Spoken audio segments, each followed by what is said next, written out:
I figured that it would be important to make this video. And honestly, I'm actually going to take off my glasses and put on my Thug Life glasses because I happen to live in the greatest country in the world. I happen to live in the greatest country in the world. There you go. Give it up for George Washington. I even have, for this special occasion, the red, white, and blue American flag zero sugar Coca-Cola. All seriousness, I was thinking about this 4th of July, especially, there you go. I was thinking about this 4th of July, especially in the wake of sort of how the whole country sort of been moving towards the left, not only towards the left, but also to be sort of like anti-American, which are not necessarily the same things, by the way. I think it's important to clarify that. But sort of in the wake of this political shift to sort of be against America, like I think like Travis Kelce or whatever was getting roasted for being like, I'm glad that we have this day where we can put aside our differences and just, celebrate America being in the greatest country in the world. And people were really mad because there are a lot of things in America that aren't perfect or aren't the way that they would like. And, to a certain extent, I can get down with that because there are things about America that I don't like that I think are not perfect. I talk about politics. Very few people talk about politics if they agree with every single thing that's going on, right?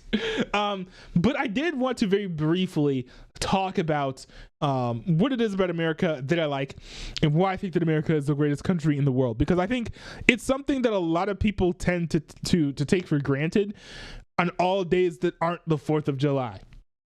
And I will say this, I'll kick things off with, at the beginning with, of course, what I think is the most important thing, which is my faith as a Christian. So you guys probably know that I'm a Christian. I've got that little sign over there, that little sign, so that you guys know what I am standing business on. But yeah, I'm a believer. I'm a Christian.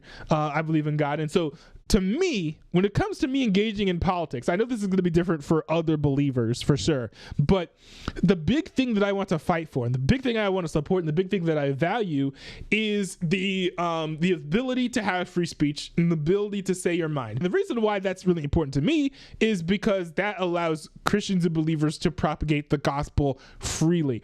I want preachers to be able to go to the pulpit and speak from the scriptures without being censored, without being restricted, without getting arrested, without being killed.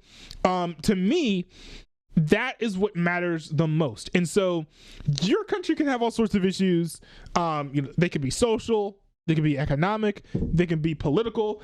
But to me, I will be happy with your country if you are allowed to preach the word freely from the pulpit. So, when I look to other countries in the West where they be like, oh yeah, we have free speech, but then I see them not being able to criticize people with certain lifestyles or criticize people of certain demographics, going just along the lines of scripture because that might hurt some people's feelings or whatever, then to me it's like, well, that is a problem, and that is one of the most important things to fight against in that country politically. And so this is a big reason why I am a huge fan of the United States of America and why I think that America is the greatest country on the world in the world. Because if you look at America's speech laws, America is an extremely free place to live. You can go up to the pulpit and you can more or less criticize whoever you want. You could criticize whatever sin you want, call out whoever needs to be called out, however you want. Of course, libel and slander, you can't do that, but those are unbiblical anyway, so why would I even root for that, But yeah, believers, Christians, pastors, they can preach the gospel and spread the word however they wish.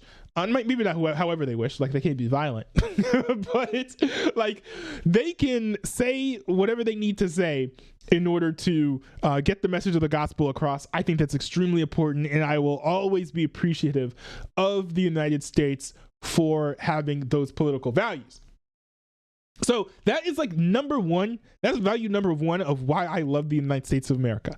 But another reason why I love the United States of America is because of capitalism. Now, let's be clear, right? America does not have, unfettered, completely unregulated capitalism. But I think the United States has capitalism where it counts. I think is probably the best way to put it. We live in a mixed economy, which for all intents and purposes is certainly leaning towards the more capitalistic side of things when it comes to what a country can be like, what the economy can be like, and especially what you see all around the world. So I'm a big fan of that. I think because of that, we do see social mobility, we also see some inequalities, but you're not going to see complete equality in a society that has social mobility. So I think that should be taken into account as well. Now, are there certain things that need to be regulated more? I think so. Are there certain things that need to be regulated less? I think so as well. But at the end of the day, I think America has capitalism where it counts, and I think that it allows for the economy to flourish. At times, the way that our country handles the economy is not perfect. It's certainly flawed. But I will say, in general, you're not really going to find capitalism in better shape in most countries, especially first world countries with the amount of citizens that we have, as you can in America. America is a very, very unique country in that aspect. So I absolutely love that about America. And the third thing, and I think I'll wrap this up, because if I had to list every single reason why I love the United States of America, we would be here all night. I'm not even joking. But the third thing and final thing for this video that I love about the United States of America is democracy. The ability to vote for your representatives in your government. Now, I think you could certainly have more direct democracies, pros and cons of that have been debated, but at the very least, we more or less have free and fair open elections. Gerrymandering is a problem, for sure, but barring gerrymandering, you can go to the polls, you can vote for whoever you want, quite literally. There's a write-in system that you can use to your advantage, and just vote for whoever you want. You don't have to worry about, a political party getting banned unless they're communist, which is like a weird thing, and we need to talk about that at some point. But you don't have to worry about your political party getting banned. Like what you're seeing in Germany right now, or I think they're on the verge of doing that in Germany with the AfD. As much as I don't like the AfD, I think that if the people want a certain type of leadership, they should be allowed to vote that leadership into office. That's why I'm not too upset about the whole Zoran Mamdani situation, because clearly that is, at least to some extent, what the citizens of New York City want. So they should be allowed to get what they want. I don't have to like it, but at least it's at the state level where I don't have to deal with that. And that's one of the beautiful things about America, is that you can vote for who you want to vote for, not just on the national level, but on the local level as well. So all the different states have different rules. So if you don't like the rules of one state, you can just go to another state and enjoy, the lifestyle that state has to offer. It's a great country that we live in the United States. I completely understand why so many people want to get in here, because it truly is the greatest land in the world. Now, if you guys like other countries better, feel free to leave them in the comments down below, for sure. But pardon me if I'm not going to be persuaded, because I feel like on the factors that I have listed, it doesn't really get any better than this. And, that makes me pretty happy. So you can have fun in the Netherlands or whatever, but I'm just going to be chilling over here in the United States, enjoying all the freedoms that have been afforded to us while we still have them, because who knows how long this is all going to last.